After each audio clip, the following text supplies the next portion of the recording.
Good morning, everybody. It is Saturday, March 4th, and welcome to a brand new series here on the channel, Tic Tac Toe Transfers, episode number one. What this brief series is going to be about? It's going to be about transfer rumors across European soccer for the week, or ones that we've heard from time to time that we want to update you guys on. So appreciate if you guys are going to enjoy this series. All I ask is that you guys decide to drop a like on today's video, help that channel algorithm grow, but also considering subscribing to the channel, which you can do for free. We're trying to reach 2,000 subscribers here before the end of spring. So if you guys would go subscribe to the channel, we would really appreciate that. And while you're here, give me a follow on Twitter at T_Johnson_TJ. I love being able to interact with all of you. So go follow me on Twitter, and I look forward to the conversations that we'll have in the future.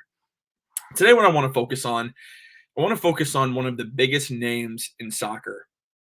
That is Neymar. Now, Neymar is a current PSG player. You know he's playing with Lionel Messi and Kylian Mbappe. And PSG has not really met the expectations. When you bring in a player like Neymar, which they did years ago from Barcelona for, at the time, world record fee, you're expecting Champions Leagues, you're expecting league titles, and they're not. PSG does not win the league every year. Neymar has not led them to a Champions League title. Kylian Mbappe has stolen the spotlight from Neymar. So the question might be, is Neymar's time at Paris Saint-Germain running out?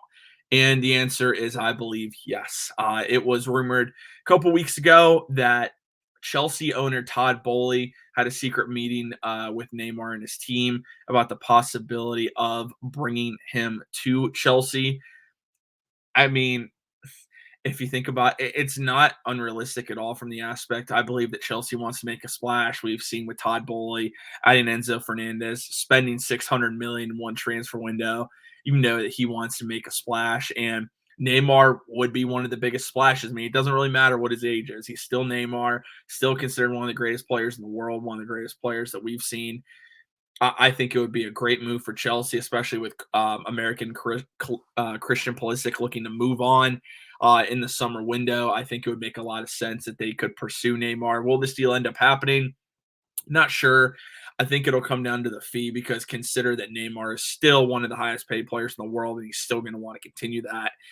We'll have to see what happens there. I don't think the transfer fee would be that large, because I think PSG would like to get him off the books if possible. Kylian Mbappe and Neymar have reportedly not gotten along in recent years. So, and even as much as this season. So just something to keep in mind there with that.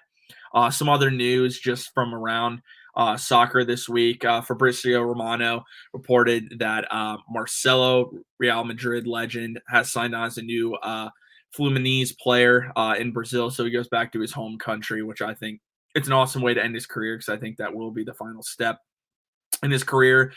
He also has reported that Jude Bellingham, who one of the greatest midfielders in the world at this time, really young as well, prospect, is the number one target for Liverpool. I think that's going to be interesting one to watch, because we're going to have an entire video at some point on Jude Bellingham, and that's all we're going to talk about.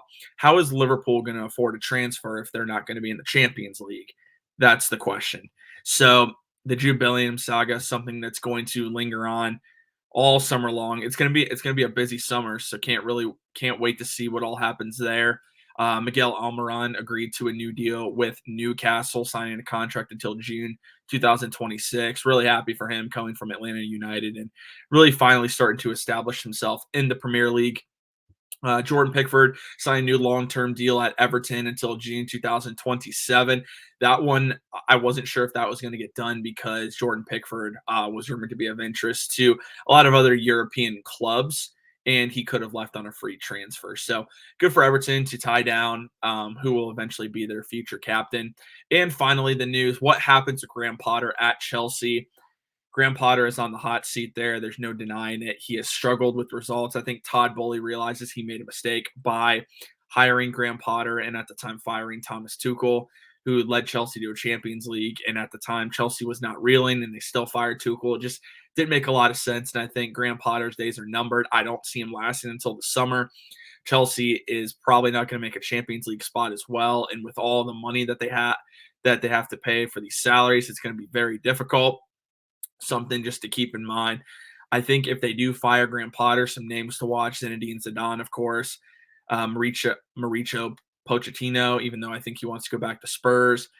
From there, Marcelo Gallardo, who former River Plate manager, who is a really good manager. I think just waiting for the opportunity to start for a new season. Um, those are just some of the names I would watch, at least at this point. Thomas Tuchel won't be going back to Chelsea. I know some Chelsea fans wish that would happen, but doesn't look like that's a possibility. And that's a wrap up for this week's edition of Tic Tac Toe Transfers. Again, if you guys are going to enjoy this content, please consider dropping a like on the video. That helps the channel algorithm grow, helps Network 216 grow, and reach an audience that is bigger than just the state of Ohio. So please drop a like on today's video. Subscribe to the channel if you are brand new around here, trying to reach 2,000 subscribers here before the end of spring, and we can't do it without your help. Again, you can follow me on Twitter at T_Johnson_TJ. I can't wait to talk to you guys all again next week. Thank you for tuning in, and have a great rest of your week.